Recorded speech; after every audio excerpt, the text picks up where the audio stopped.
కుతూహల మాట్లాడమే యేసుని సన్నిధిలో, కుతూహల మార్పాటమే యేసుని సన్నిధిలో. పాపమంత పోయెను, రోగమంత పోయెను యేసుని రక్తములో. క్రీస్తునందు జీవితం, కృప ద్వారా రక్షణ, పరిశుద్ధాత్మలో. పాపమంత పోయెను, రోగమంత తొలగెను యేసుని రక్తములో. క్రీస్తునందు జీవితం, కృప ద్వారా రక్షణ, పరిశుద్ధాత్మలో. కుతూహల మార్పాటమే యేసుని సన్నిధిలో, కుతూహల మార్పాటమే యేసుని సన్నిధిలో.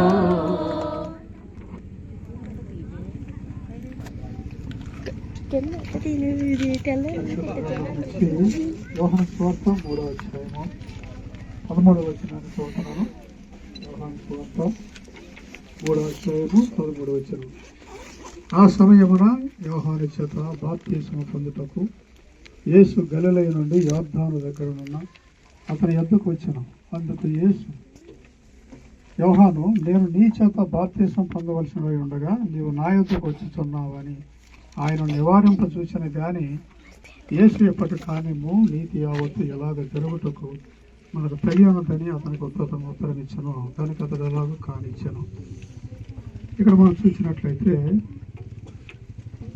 యేసు ప్రభు కూడా బాప్తిసం పొందినటువంటి అనుభవాన్ని మనం విన్నాం. దీనికి ముందు యోహాను బాప్తిసం ఇచ్చాడు, నీటితో బాప్తిసం ఇచ్చాడు. ఆ బాప్తిసం ఇచ్చినప్పుడు ఆయన ఒక మాట చెప్పారు, ఏంటంటే నేనైతే మీకు నీళ్లతో బాప్తిసం ఇస్తున్నాను, కానీ నా వెనక వచ్చేటువంటి ఆయన మీకు అగ్నితోనూ ఆత్మతోనూ బాప్తిసం ఇస్తాడన్నాడు. బాప్తిసం ఎప్పుడు పొందాలి అనేటువంటిది పెద్ద సమస్య. ఇప్పుడు చాలామందికి అర్థమైనటువంటి విషయం. యవనస్తులు చాలా మంది ఉన్నారు కాబట్టి చెప్తున్నాను. చాలా సంఘాల్లో దాన్ని చెప్తారంటే బాప్తిసమే మారు మనసు అంటారు. అంటే అన్నీ ఇందులోనే కలిసి ఉన్నాయి. బాప్తిసము, మారు మనసు, పరిశుద్ధాత్మ అన్నీ ఇందులోనే, అగ్ని అన్నీ ఇందులోనే ఉన్నట్టుగా చాలా సంఘాలు చెప్పారు. అది కరెక్ట్ కాదు. బైబిల్ దానికి రుజువులు లేవు. యోహాను చెప్పింది ఏంటంటే నా వెనక వచ్చేటువంటి వాడు పరిశుద్ధాత్మతోనూ అగ్నితోనూ బాప్తిసం ఇస్తాడు అన్నాడు. మరి ఆ బాప్తిసం అది లేకోకుండా ఇది ఎలా జరుగుతుంది? యోహాను ఇచ్చేటువంటి బాప్తిసం నేను స్వచ్ఛంగా చెప్పాడు, నేను నీళ్లతో ఇస్తున్నా, నా వెనక వచ్చేవాడు మాత్రం నీళ్లతో కాదు, ఆ వెనక వచ్చేవాడు పరిశుద్ధాత్మతోనూ అగ్నితోనూ బాప్తిసం ఇస్తాను అని చెప్తున్నాడు. కాబట్టి చాలా మందిలో ఆ భ్రమ ఏంటంటే నీటిలో మునిగితే మారు మనసు వచ్చేసినట్టే, ఇదే నీకు రక్షణ, ఇక నువ్వు పరిశుద్ధుడు అయిపోయావు అని అంటారు. కానీ అది వాస్తవం కాదు. చూడండి, మీరు కృష్ణానదికి వెళ్ళి చాలా మంది మునుగుతూ ఉంటారు. పొద్దున్నే వందల వేల కొంతమంది మునుగుతారు. ఈ సీజన్ ఇది. కాబట్టి వీళ్ళంతా బాప్తిసం పొందినట్టేనా? మరి నదిలో, గోదావరి నదిలో మునుగుతారు. ఇంకెక్కడ చాలా చాలా పుణ్య నదులు ఉన్నాయి, వాటిలో మునుగుతారు. దానికి తేడా ఏంటి? ఎక్కడో తేడా ఉండాలి కదా. అది తేడా ఇక్కడ లేనప్పుడు అక్కడ కూడా మునగవచ్చు, ఇక్కడ దాకా రాక్కర్లేదు. కాబట్టి నీటిలో మునగటం ఒక్కటనేటువంటిది బాప్తిసం అంటే అది రక్షణ అనేటువంటిది కాదు, అది బాప్తిసం. సో రక్షణ పొందిన తర్వాత బాప్తిసం అనేటువంటిది ఇవ్వాలి. దేవుడు చెప్పిన మాటల్లో పరిశుద్ధాత్మతోనూ అగ్నితోనూ అనేటువంటి మాటలో అక్కడ అర్థం ఏంటంటే, నా అనుభవం ఏంటంటే, నేను రక్షణ పొందుతున్నప్పుడు, మారు మనసు పొందుతున్నప్పుడు, నా పాపాలన్నీ ఒప్పుకున్నప్పుడు, అవన్నీ బయటకు తీసివేయబడినప్పుడు పరిశుద్ధాత్మ నా మీద నన్ను ఆవరించేసింది. ద హోల్ అంటే అరికాలు మొదలుకొని నన్నెత్తి వరకు టోటల్ కంట్రోల్లోకి వెళ్ళిపోయా. ఇప్పుడు దీనిలో ముంచితే మనం మునిగిపోయాం, తడిసిపోయాం. నీళ్ళలో మునిగితే మనం తడిసిపోయాం, మునిగిపోయాం, మొత్తం మునిగిపోయాం. ప్రతి అవయవం ముంచబడింది. అలాగే పరిశుద్ధాత్మ మన దగ్గరికి వచ్చినప్పుడు, మన మీదకి వచ్చినప్పుడు మొదట జరిగే చర్య ఏంటంటే, టోటల్గా మనం ఉన్నటువంటి అవయవాలన్నిటి మీద కూడా ఆ తాకిడి అనేటువంటిది, ఆ స్పర్శ అనేటువంటిది, పరిశుద్ధాత్మ తాకిడి అది స్పష్టంగా మనకు తెలిసిపోతుంది. ఇక్కడ నీళ్ళల్లో తడుస్తున్నాం, అక్కడ పరిశుద్ధాత్మ చేత తడుస్తాం. రెండవది ఏంటంటే అగ్నితో బాప్తిస్మం ఇస్తాను అన్నాడు. ఆ అగ్నితో బాప్తిస్మం అంటే ఆ బాప్తిస్మం ఎలా ఉంటుందంటే అది మనకు కనబడదు, కానీ మనం ఒప్పుకున్న ప్రతి పాపాన్ని కూడా దేవుడు ఏం చేస్తాడంటే కాల్చేస్తాడు. అది ఉండదు. అది మనం ఒప్పుకున్న ప్రతిదీ కూడా ఏమైపోతుంది, నిర్వీర్యం అయిపోతుంది. అది ఇక అక్కడ ఉండదు అది. సో అగ్నితో బాప్తిస్మం జరగకుండా, పరిశుద్ధాత్మ చేత బాప్తిస్మం జరగకోకుండా ఒకేసారి నీటి బాప్తిస్మం తీసుకొని ఆ రెండింటిని కలిపి వెళ్ళిపోతానంటే కుదరదు. ఆ రెండు అనుభవాలు అయిన తర్వాతే ఫైనల్గా ఇదేంటంటే ఓపెన్ విట్నెస్. మీరు అందరూ చూస్తున్నారు.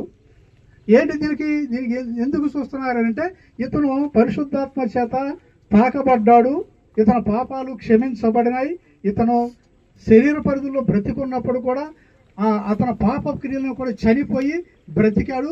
మరలా నూతన జన్మ అతనిలో ప్రారంభమైంది. దానికి సాదృశ్యంగా ఇప్పుడు జరిగే చర్య ఏంటంటే మనం అందరం చూస్తుండగా మునుగుతాడు, మునిగినప్పుడు చనిపోయిన స్థితి, లేస్తాడు, పునరుద్ధానపు స్థితి చూస్తాడు. కాబట్టి ఈ మూడు చర్యలు ఇక్కడ సాదృశ్యంగా చూపించడం కొరకు, పబ్లిక్గా ఇది ఒప్పుకోవడం కొరకే తప్ప దీనిలో ఏదో గొప్ప అద్భుతం జరుగుద్ది అనేటువంటిది ఇక్కడ మాత్రం లేదు. జరగాల్సిన అద్భుతం దీని ముందు జరిగింది. ఎప్పుడు జరిగి మారేసుకుందావా? మార్పు వచ్చిందా? స్వభావం మారిందా? ఆలోచన మారిందా? పాతది ఏమైనా ఉందా?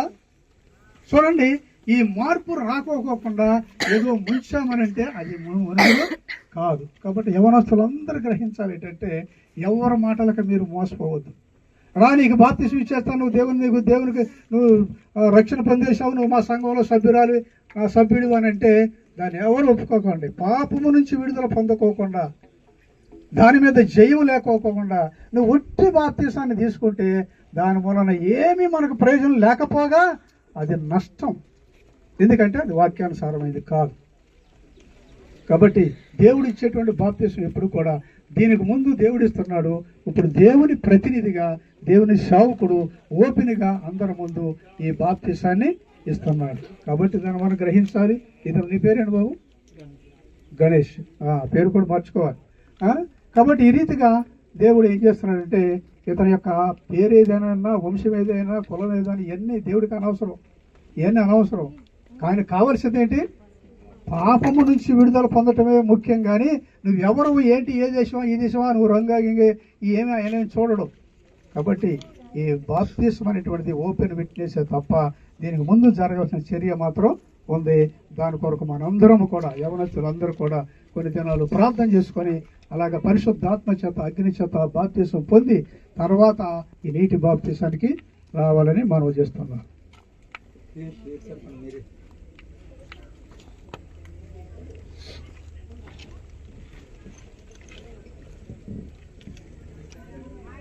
యోనా,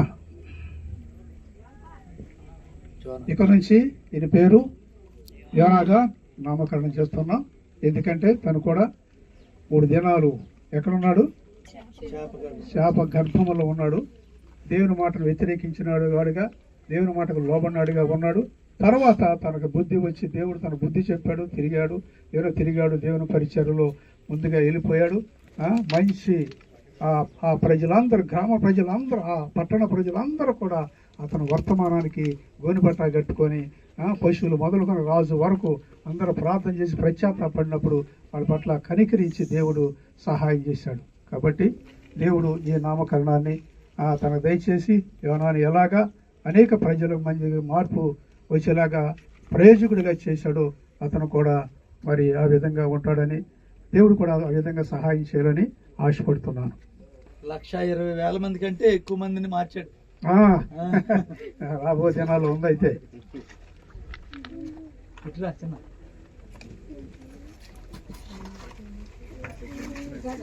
మీ సీఏ అవదాటి వస్తే వద్దా?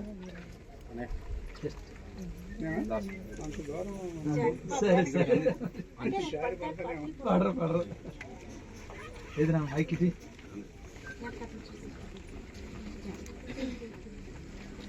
ఇంగ్లీష్లో జోనా, తెలుగులో యోనా. యోనా, ప్రభు అయిన యేసునందు విశ్వాసం ఉంచున్నావా?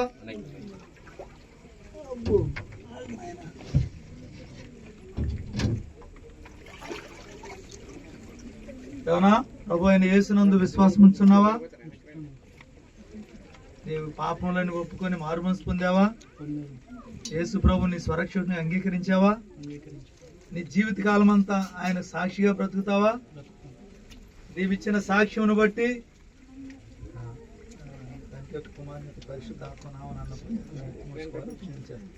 నీవిచ్చిన సాక్ష్యమును బట్టి తండ్రి యొక్కయు కుమారుని యొక్కయు పరిశుద్ధాత్మ నామమున నీకు బాప్తిస్మం ఇస్తున్నాను.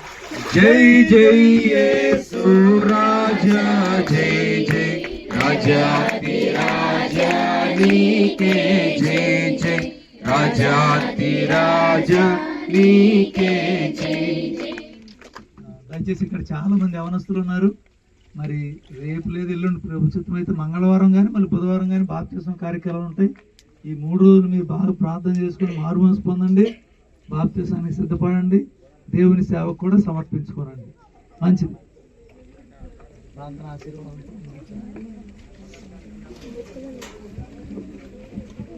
ప్రార్థన చేసుకుందాం. పరిశుద్ధుడైన తండ్రి, ఇది నానబట్టి మీకు వందనాలు. అనేక మంది యవన బిడ్డలు ఈ స్థలంలో ఉన్నారు, ఈ మాటలు ఉన్నారు.